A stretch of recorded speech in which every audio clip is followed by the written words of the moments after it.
Hi, it's Marjan again. I have another book today by Patricia Polacco. It's called Chicken Sunday. In thinking back, I probably should have read this book um, before Easter, as it does have a connection to Easter. It's a very sweet story. And I will tell you, I usually choke up reading the end of it, but it's one of the first Patricia Polacco books I ever was introduced to. And I hope you enjoy it as much as I do. Chicken Sunday by Patricia Polacco. And as always, I'll read and I promise to show the pictures. It says, Stuart and Winston were my neighbors. They were my brothers by solemn ceremony we had performed in their backyard one summer. They weren't the same religion as I was. They were Baptists. Their grandma, Eula May Walker, was my grandma now. My babushka had died 2 summers before.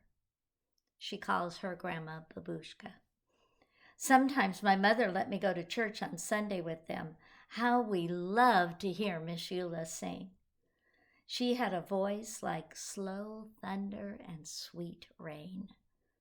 We'd walk to church and back. She'd take my hand as we crossed College Avenue. Even though we've been churching up like decent folks ought to, she'd say, I don't want you to step in front of one of those too fast cars. You'll be as flat as a hen's tongue. She squeezed my hand. When we passed Mr. Kadinsky's hat shop, Miss Eula would always stop and look in the window at the wonderful hats. Then she'd sigh and we'd walk on.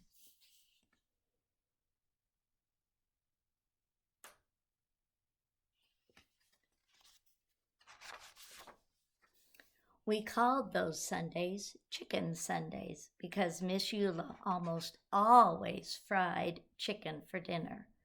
There'd be collard greens with bacon, a big pot of Hoppin' John, corn on the cob, and fried spoon bread.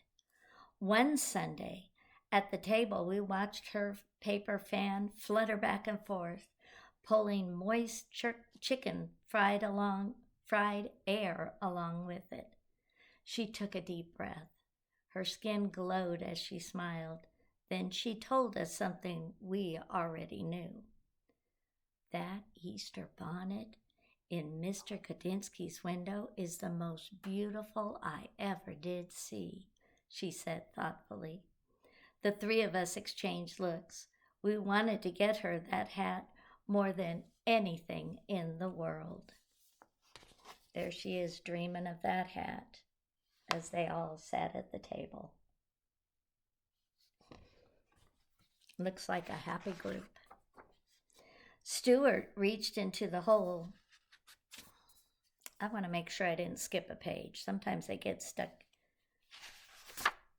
I'm okay. Stuart reached into the hole in the trunk of our wish tree in the backyard. He pulled out a rusty Band-Aid tin. The three of us held our breath as we counted the money inside that we'd been saving for weeks. If we are going to get that hat for Miss Eula in time for Easter, we are going to need a lot more than this, I announced. Maybe we could ask Mr. Kadinsky if we could sweep up his shop or something to earn the rest of the money, Stuart said. I don't know, Winnie said fearfully. He's such a strange old man. He never smiles at anyone. He always looks so mean. We all agreed that it was worth the try anyway.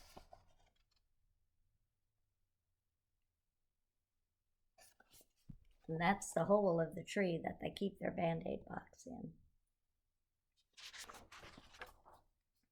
The next day, we took a shortcut down the alley and back up the hat shop. Bigger boys were there. They were yelling. Eggs flew past us and pelted Mr. Kadinsky's back door. Just as the boys ran away, the door flew open. Mr. Kadinsky glared straight at us. You there, he yelled. Why do you kids do things like this? It wasn't us, Stuart tried to say, but Mr. Kadinsky wouldn't listen to us. All I want to do is live my life in peace. I'm calling your grandmother, he shouted as he wagged his finger in Stuart's face.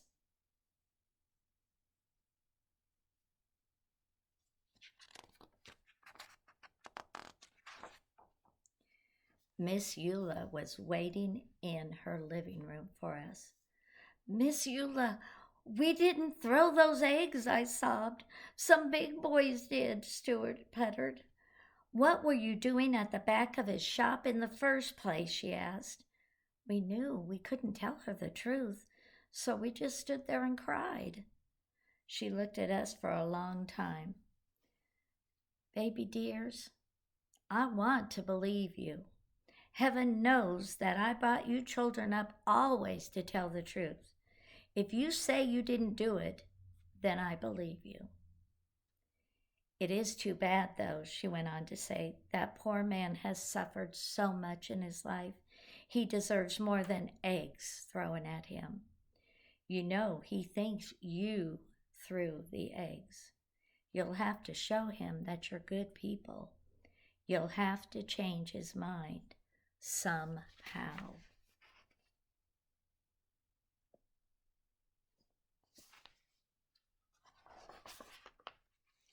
In my kitchen the next day, we thought and thought. How can we win him over when he thinks that we threw those eggs? Stuart asked. He doesn't even like us, Winston chirped. Eggs, I said quietly. Eggs? Stuart asked. Eggs! I screamed. I went to the kitchen drawer and took out a lump of beeswax, a candle, a small funnel with a wooden handle, and some packets of yellow, red, and black dye.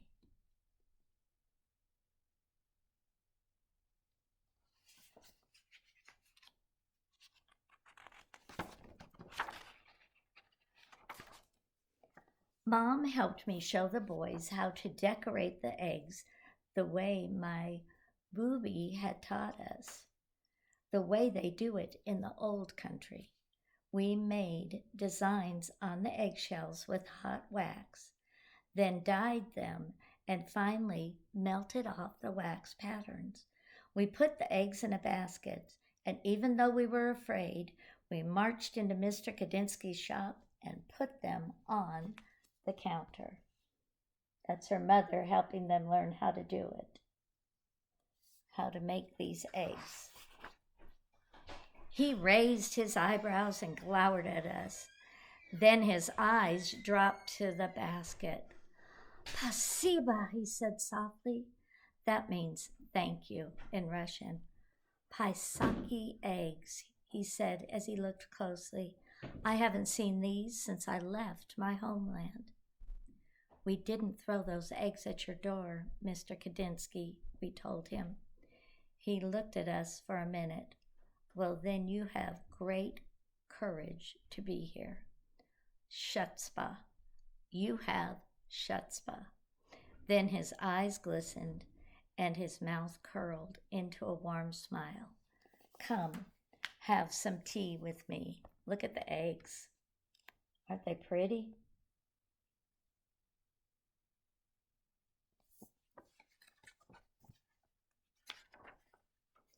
We spent the whole afternoon talking together, having poppy seed cake and strong tea. He told us about his life. We told him about ours. When we finally got the courage to ask about doing our odd jobs to earn some extra money, he apologized and told us that there was no work. We didn't tell him what we wanted the money for. It didn't seem the right thing to do, and our hearts sank.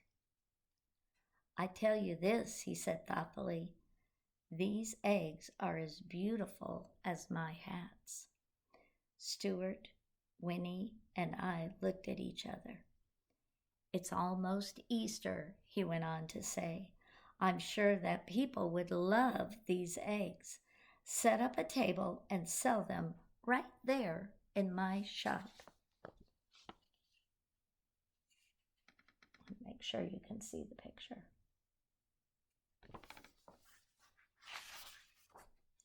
For the next few days, we worked very hard. We made almost a dozen Pisaki eggs. When people came in, they picked them up and said things like, beautiful, splendid, intricate, glorious. We sold them all in a single day.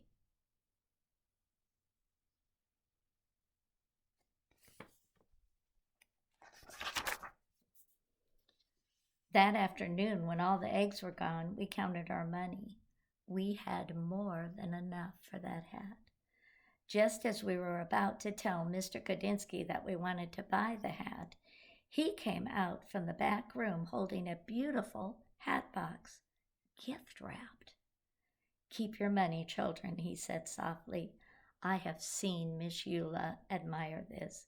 It is for her, isn't it? Tell her that I know you are very good children. Such good children. And look, he's smiling.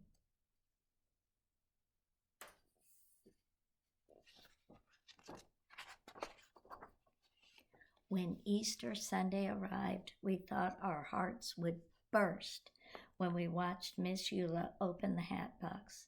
She held us close as big tears rolled down her cheeks. See her pretty hat?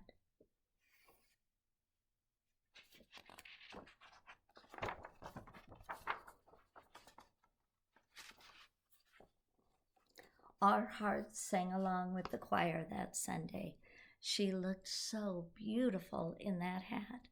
When it was time for her solo, we knew that she was singing just for us. Her voice was like slow thunder and sweet rain.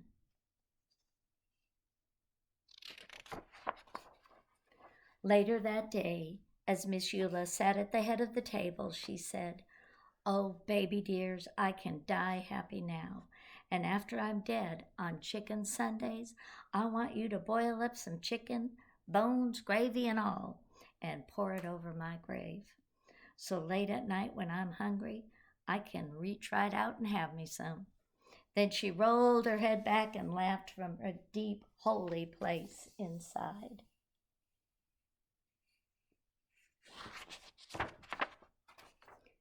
Winston, Stuart, and I are growing up now. Our old neighborhood has changed some, yet it's still familiar too. The freeway rumbles over the spot where Mr. Kadinsky's shop once stood. I think of him often in his glorious hats. We lost Miss Eula some time back, but every year we take some chicken soup up to Mountain View Cemetery and do just as she asked. Sometimes, when we are especially quiet inside, we can hear singing, a voice that sounds like slow thunder and sweet rain. And that is Chicken Sunday by Patricia Polacco. I hope you enjoyed that story. I'll be finding another one that's really good and get ready to read it to you soon. Have a good day. Bye-bye.